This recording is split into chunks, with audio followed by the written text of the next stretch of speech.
नमस्ते, जय गुरुदेव। सृजनात्मकत्वोपनिषद चैप्टर 4, शीर्षक है उसका, टाइटल है एक्सप्रेसिंग द इनएक्सप्रेसिबल। जो व्यक्त नहीं किया जा सकता ना, उसका एक्सप्रेशन, उसको एक्सप्रेस करना, ये है इसका शीर्षक। 5 सूत्र है। पहले सारे सूत्र हम पढ़ लेते हैं, फिर एक एक पर विचार करते हैं। पहला सूत्र है creative people express the inexpressible. सृजन की क्षमता जिनमें है ना, जिनमें से सृजन होता है, ऐसे लोग क्या व्यक्त करते हैं कि जो व्यक्त नहीं किया जा सकता। दूसरा सूत्र है ecstasy captured on canvas is the art of painting. Ecstasy की बात हो रही है, वो कौन से कैनवास पर कैप्चर होगी। अगर ऐसे होती है ना, तो इसे पेंटिंग की, चित्रकारिता की कला कहा है। एक्सटेसी कभी कैप्चर होती है क्या? पहली बात, अगर होती है तो कौन से कैनवास पे होती है, और अगर ऐसा घटित होता है ना तो उसे कला कहते हैं, पेंटिंग की चित्रकला। तीसरा सूत्र है ecstasy captured in words is poetry. ये एक्सटेसी जो है ना, ये अगर शब्दों में पकड़ में आ गई, शब्दों के पकड़ में आ गई, तो उसे कविता कहते हैं। चौथा सूत्र है ecstasy captured in stone and mortar is architecture.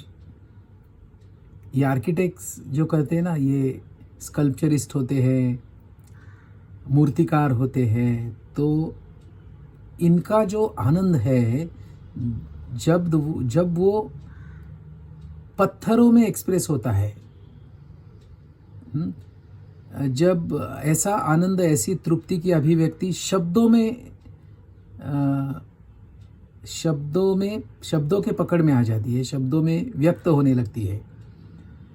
फिर एक्सटेसी कैप्चर्ड ऑन कैनवास, ये कोई सफ़ेद पेपर है, उसके ऊपर उतरने लगती है ये एक्सटेसी, तो उसे पेंटिंग कहते हैं।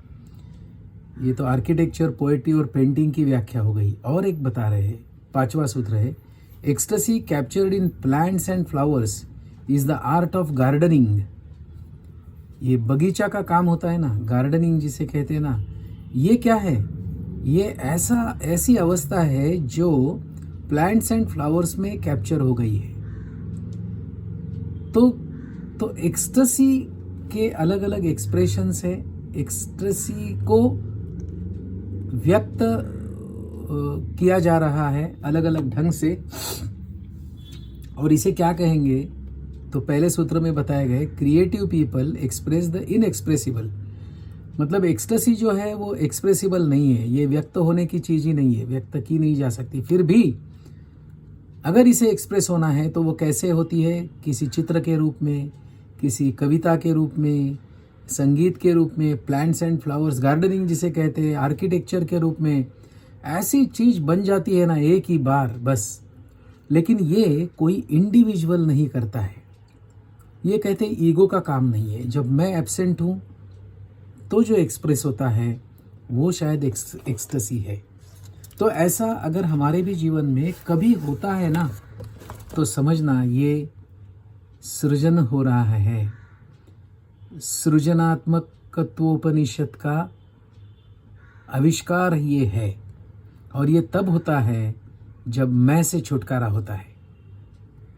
कोई आप बहुत बढ़िया सनसेट है, सनराइज है, किसी पंछी की आवाज़ है, ये देखते या सुनते सुनते आप अगर खुद को भूल गए ना, तो जो अवस्था है मैं का एब्सेंस, तब इस बॉडी माइंड इंस्ट्रूमेंट में से जो भी एक्सप्रेस होता है, जो भी घटित होता है, जो व्यक्त होता है या कहे निर्माण होता है, ये है वो जो शब्दों में व्यक्त नहीं होता, शब्दों में व्यक्त किया नहीं जा सकता, या कहे और व्यक्त भी होंगे तो हम किस चीज़ का इस्तेमाल करेंगे? शरीर का, मन का, बुद्धि का, चित्त का, अहंकार का।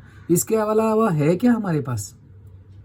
और जो शरीर, मन, बुद्धि, चित्त और अहंकार के दायरे में नहीं आता है और व्यक्त होना चाहता है, या कहे व्यक्त होता है, उसे सृजन कहते हैं।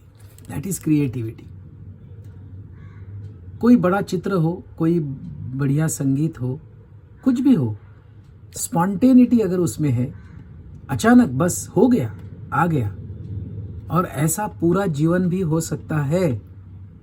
पूरा जीवन स्पॉन्टेनिटी से जिया जा सकता है, स्पॉन्टेनिटी में हुआ जा सकता है। यही तो सृजनात्मकत्वोपनिषद का अनुभव है, बोध है। उसे जानना है, ना कि मानना है। इसके लिए क्या होगा उपाय? सोचते हैं।